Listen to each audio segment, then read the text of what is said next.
Bum bum bum bum bum bum bum bum bum bum bum bum. The Peter Dislike Show. Bum bum bum bum bum bum bum. I struggle with asking for difficult things in my life. So, for example, even just asking for an extra vacation day before I took the trip to Houston was a huge ask for me. And I was nervous.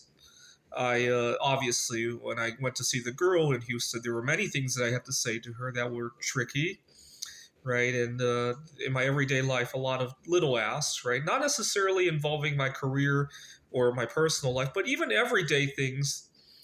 Like, for example, when I got to the airport in Phoenix and I realized there was an earlier flight to Houston, right? I wanted to ask if I could switch the flights. And, that wasn't exactly painless. I mean, it was relatively painless compared to other big asks that I had to make. Certainly a lot less painful than asking for that extra vacation day. But it was still a bump, if you will. And so I made it when we went into the new year, I made it a new rule that anytime I'm on the edge about asking for a favor, just do it, right? Especially if there's nothing really at stake, right? I'm out there in general public. If it's at work, that might be a little bit tricky, right? But in general, try to ask for things, ask for the sky, and right, shoot for the stars and end up on the moon, right? Basically. And so I got on the plane. And when I got on, the first thing I noticed is that the guy sitting in front of me was also shooting videos. He was a YouTuber as well. So we made some small chat over that. I told him about Peter Dislike. And so as we were approaching Houston, I started to get scared because of what happened in DC. So as we were descending, I started to get anxiety build up. And so I talked to the YouTuber in front of me, and we made some chit chat again about the scenery outside. And then I asked him, "Hey, would you mind if I kick your seat?"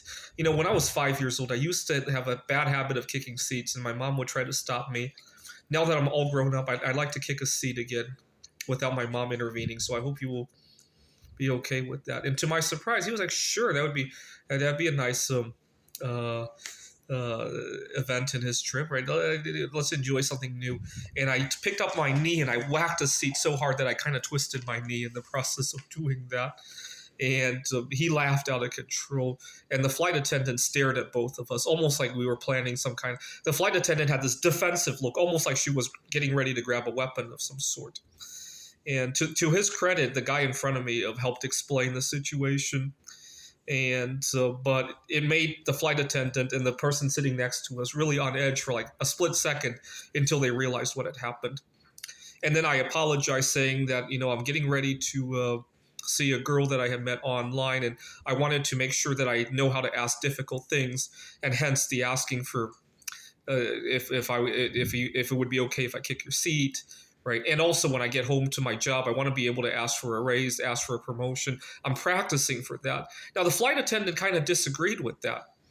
She said that there's a difference between difficult ask and useful ask, and that I really wasn't practicing anything by asking the person in front of me if I could kick their seat. What I was really practicing was allowing myself to be uncomfortable, right? Nobody likes to ask the person in front of them, "Hey, is it okay if I kick your seat?" Right? I was practicing saying something that might make me physically feel discomfort.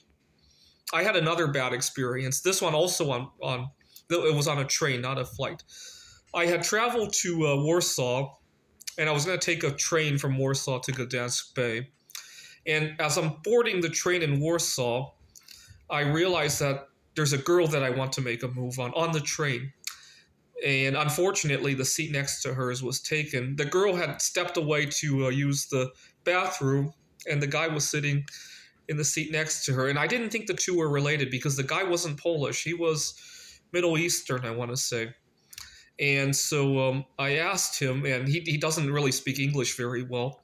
I asked him if he would mind switching seats. I'd like to practice chatting up with this girl, and seeing if I could make a move on her.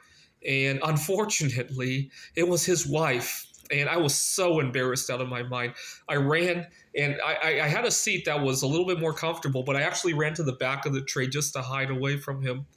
And Little did I know he wasn't too upset about that remark. As we got off the train, he actually went looking for me to wish me luck with my adventures here in Gdansk.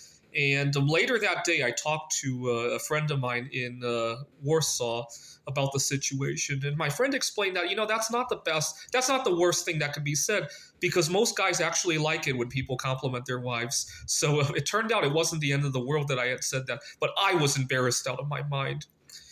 This is the Peter Dislike Show. Bum bum bum bum bum bum bum bum bum bum bum bum. The Peter Dislike Show. Bum bum bum bum bum bum bum.